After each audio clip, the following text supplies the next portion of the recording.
أعوذ بالله من الشيطان الرجيم. بسم الله الرحمن الرحيم. والليل إذا يغشى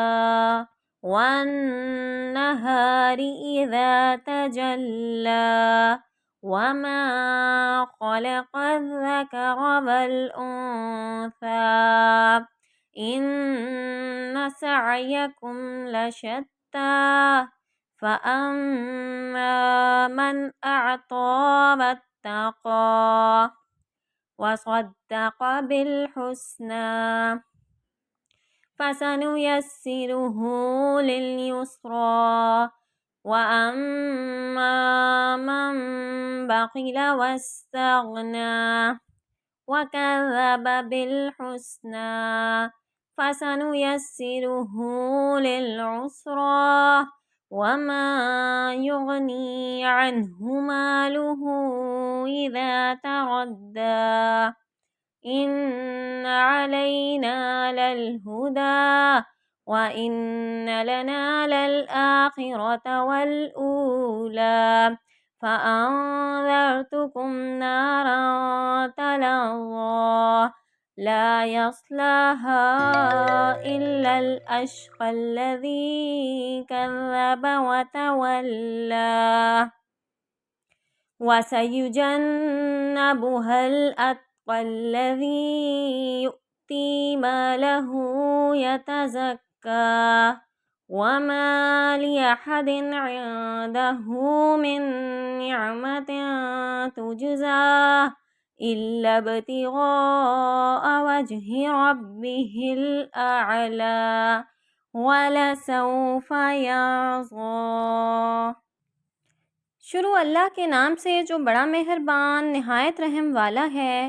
رات کی قسم جب وہ چھا جاتی ہے اور دن کی قسم جب وہ روشن ہوتا ہے، اور اس ذات کی قسم جس نے پیدا کیا نر اور مادہ کو، بے شک تمہاری کوشش یقیناً مختلف ہے۔ پس رہا وہ جس نے دیا اللہ کے راستے میں اور تقوی اختیار کیا اور سچ مانا اچھی بات کو، تو ان قریب ہم سہولت دیں گے اسے آسان راستے یعنی نیکی کے لیے۔ اور رہا وہ شخص جس نے بخل کیا اور بے پرواہ رہا اور اس نے جھٹلایا اچھی بات کو، تو ان قریب ہم سہولت دیں گے اسے مشکل راہ برائی کے لیے، اور نہیں کام آئے گا اس کا مال جب وہ گڑے گا دوزخ کے گڑھے میں۔ بے شک ہمارے ذمے ہے یقیناً ہدایت دینا، اور بے شک ہمارے اختیار میں ہی ہیں یقیناً آخرت اور دنیا۔ تو میں نے ڈرا دیا ہے تمہیں ایسی آگ سے جو بھڑک رہی ہے، نہیں داخل ہوگا اس میں مگر بدبخت وہ جس نے جھٹلایا اور روح گردانی کی، اور ان قریب دور رکھا جائے گا اس سے بڑا پرہیزگار وہ جو دیتا ہے اپنا مال تاکہ وہ پاک ہو جائے، اور نہیں ہے کسی ایک کا اس کے ہاں کوئی احسان کہ اس کا بدلہ دیا جائے مگر اپنے بلند رب کا چہرہ رضا چاہنے کے لیے، اور ضرور ان قریب وہ راضی ہو جائے گا۔ موضوع اور مضمون۔ اس کا موضوع زندگی کے دو مختلف راستوں کا فرق اور ان کے انجام اور نتائج کا اختلاف بیان کرتا ہے۔ موضوع کے لحاظ سے یہ سورہ دو حصوں پر مشتمل ہے۔ پہلا حصہ آغاز سے آیت 11 تک ہے اور دوسرا حصہ آیت 12 سے آخر تک۔ پہلے حصے میں سب سے پہلے یہ بتایا گیا ہے کہ نوع انسانی کے افراد، اقوام اور گروہ دنیا میں جو صحیح و عمل بھی کر رہے ہیں وہ لازماً اپنی اخلاقی نوعیت کے لحاظ سے اسی طرح مختلف ہیں